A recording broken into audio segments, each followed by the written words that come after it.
আমরা যদি এই আসনের নির্বাচনের খবর জানবো, সেখানে আছেন সহকর্মী শাকির হোসেন বাদল। বাদল ভাই, এই নীলফামারীর এই আসনের নির্বাচনের সমীকরণটা কি একটু যদি জানাবেন, নির্বাচনের পরিবেশটা কেমন দেখছেন এখন পর্যন্ত? দীর্ঘদিন পর হলেও নীলফামারীতে কিন্তু এইবার হাড্ডাহাড্ডি একটি নির্বাচনী লড়াই দেখতে পারবে নতুন ভোটার এবং পুরাতন ভোটাররা। কারণ আপনারা জানেন যে দীর্ঘদিন ধরে নীলফামারী ২ আসনের যারা ভোটার, নতুন এবং পুরাতন, যারা কয়েক বছর আগেও ভোটার হয়েছে, তারা কিন্তু ভোট কী জিনিস জানে না। হঠাৎ করেই তারা দেখে যে সকালবেলায় ঘোষণা হয়ে গেছে যে এমপি নির্বাচিত হয়ে গেছে, যার ফলে এবার কিন্তু একেবারে টান টান উত্তেজনা বিরাজ করছে এই নীলফামারী ২ আসনে। এটি একটি কৃষি প্রধান এলাকা, এখানকার ভোটারদের কিন্তু প্রত্যাশা অনেক। এখানে কৃষি নির্ভর কোনো জোন নেই, যার ফলে দেখা যাচ্ছে যে কৃষিতে এখানে প্রচুর পরিমাণে উৎপাদন হলেও কৃষকেরা কিন্তু দাম পাচ্ছে না। এখানে কোনো ভালো ইউনিভার্সিটি নেই, এখানে স্বাস্থ্য ব্যবস্থার অবস্থা কিন্তু চরম বেহাল।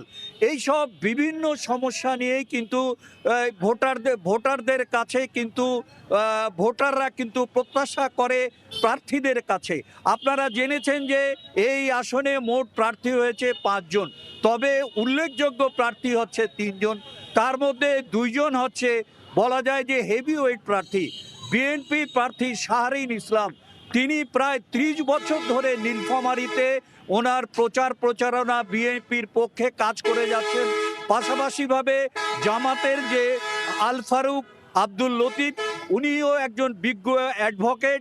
এবং আপনারা জানেন যে জামাত একেবারে নির্বাচনী ঘোষণার পর থেকেই তারা কিন্তু ৪ জন নীলফামারী ৪ আসনের ৪ জনকেই ঘোষণা করে দিয়েছিল এককভাবে, যার ফলে তারা কিন্তু একটু অ্যাডভান্টেজে আছেন, প্রচারণার দিক থেকে কিছুটা তারা অ্যাডভান্টেজ পাচ্ছেন।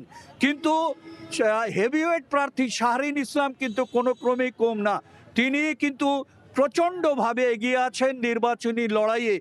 যদিও এখানে ইসলামী আন্দোলনের প্রার্থী আছেন, তিনিও নির্বাচনী লড়াইয়ে থাকবেন, কিন্তু মোটামুটিভাবে যেটি বোঝা যাচ্ছে যে এখানে কিন্তু দ্বিমুখী লড়াইয়ের সম্ভাবনা কিন্তু প্রচণ্ডভাবে লক্ষ্য করা যাচ্ছে নীলফামারীতে। কিন্তু আপনারা জানেন যে এই আসনটি অত্যন্ত উল্লেখযোগ্য আসন, এখানে কিন্তু মানুষের প্রত্যাশা অনেক।